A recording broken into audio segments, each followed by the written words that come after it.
My name is Susie Briones, and welcome to my hometown, Dallas, Texas.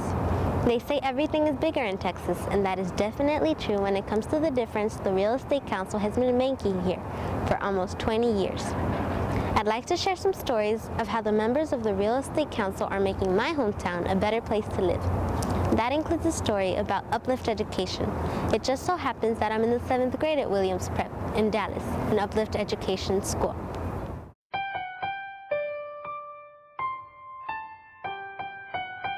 Talk with any student at an Uplift Education charter school, and you'll hear words like leadership, commitment, and achievement. It's those characteristics that attracted the Real Estate Council to become a partner with Uplift Education and its 5 college prep schools: Summit International, Williams Prep, Peak Prep, North Hills Prep, and Hampton Prep. What the Real Estate Council volunteers are doing is they are giving something very special to Uplift.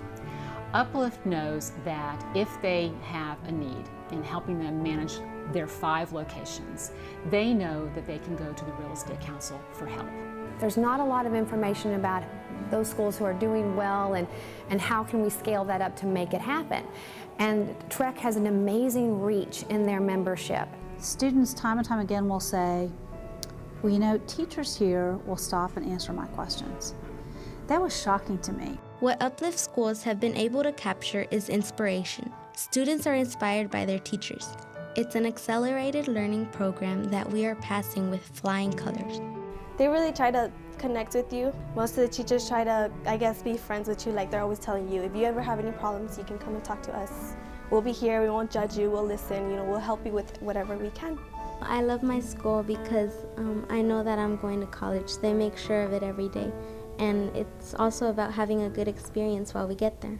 At my old school, if you did something bad, they just kick you out. In this school, they give you chances, just calm yourself down and help you learn.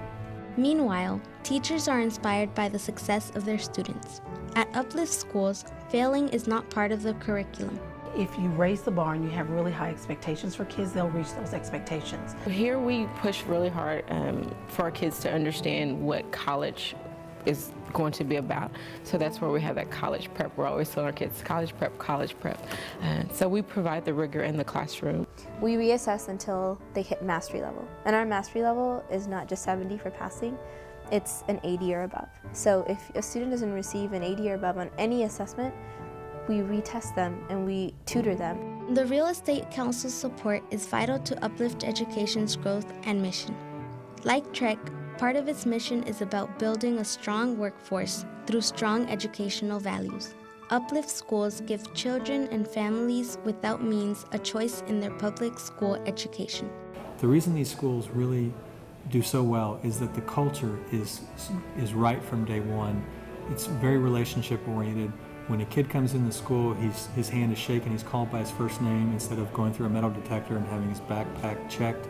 Students are inspired by teachers. I think teachers are inspired by leaders who give them enough freedom to really draw upon their own expertise. It's all about really what you're doing with the kids. In this city, things move pretty fast, but when you have no place to go, no home to go, your life is an endless parade.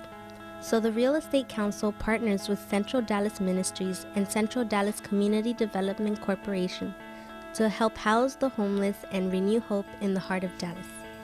What's interesting is their emotional lives, as well as just their physical health, improves dramatically. Once they get inside that apartment, I had a guy tell me one time, he said, Larry, every time I reach in my pocket and feel that key, he said, I just feel like a new person.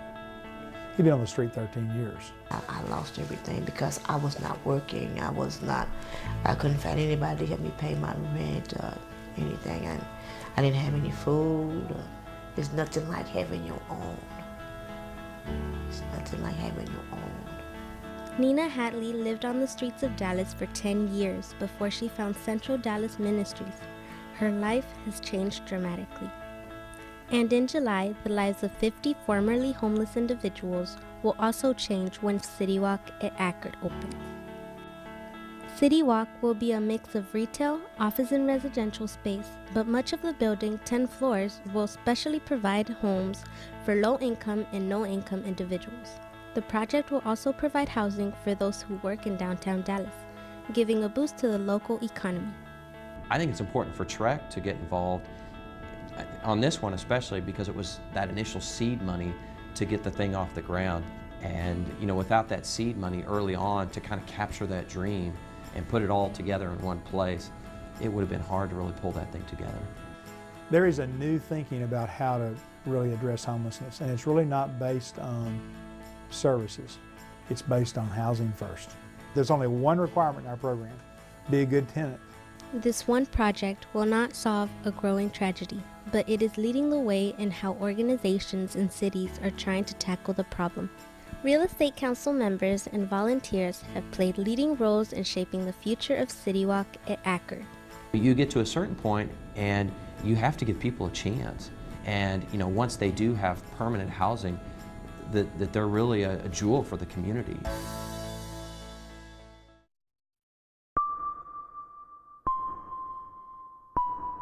Not far from the beauty of the Dallas skyline and the passion of its business district, only 2.34 miles to be exact, sits a street that has been forgotten. Congo Street in Dallas's Jubilee Park neighborhood. At first sight, it's clear Congo has fallen on hard times. Windows and doors boarded up, houses in desperate need of paint and repair. But in early 2008, something extraordinary happened when a new house appeared at 4537 Congo, a house like no other on the block. Oh, first we called it a church. Everybody come through, they thought it was a church. And he said, oh, y'all building a church down here. Church? This is a house. I call it change, to let people know that change is actually happening. People know that we're here now. The mission of the Real Estate Council Foundation is to help local communities achieve their dreams by renewing their neighborhoods. And that's what's happening on Congo Street, thanks to a foundation grant awarded to a nonprofit group called bcWorkshop. The group is led by Real Estate Council member architect Brent Brown. BC stands for Building Community, and on Congo Street, the plan is to rebuild the community one house at a time, starting with that new house called the Holding House. This project wouldn't have started without the residents that live here on Congo. But the Holding House wouldn't have happened without TREC. I met Brent at a community meeting, and he explained, you know, bcWorkshops, what he does, and that he just wanted to look around. So I was like, okay. And then he started talking to me about different things. He said, I have an idea. Say, maybe, you know, if it works out, I'll call you back. And we sat down and we started talking with some of the residents. And what we found out was that nobody wanted to leave. The plan is so simple and so meaningful that it works. The Holding House is temporary housing for Congo Street residents while their homes are being renovated or rebuilt. When the project is complete, 6 homes on Congo Street will change forever. This is a chance to revitalize, not the neighborhood, but this street, to bring life back to the street. Oh, when I first moved here, it was more elderly people. Then when some of those had deceased, they started renting them out to drug people and stuff like that. But at its core, the fabric of the street is about neighbor helping neighbor, kids playing in the street, and residents working together to make sure the neighborhood is safe. At first, people are a little cautious, you know, but then you find out the people that live here are pretty darn special. There's lots of work to be done. By the end of 2009, bcWorkshop hopes to have at least 4 other homes completed, including a Congo Street home that will be built as a community service project by members of the Real Estate Council's Associate Leadership Council. Ultimately, this project is saving Congo Street from almost certain extinction. It's real, and that it's going to continue. And at its core, what we've really been working on is just amplifying the voices of those who live here. We're going to build a house. There's some people like, why? And now they look at a place and they see opportunity. And I think that's what the Holding House has been able to do. Whether it's the money they give, their knowledge, their time, or their relationships, the Real Estate Council is living up to its mission, a mission to build a stronger Dallas through education, housing, jobs, and nicer neighborhoods. They are making dreams come true, and for that we say thank you.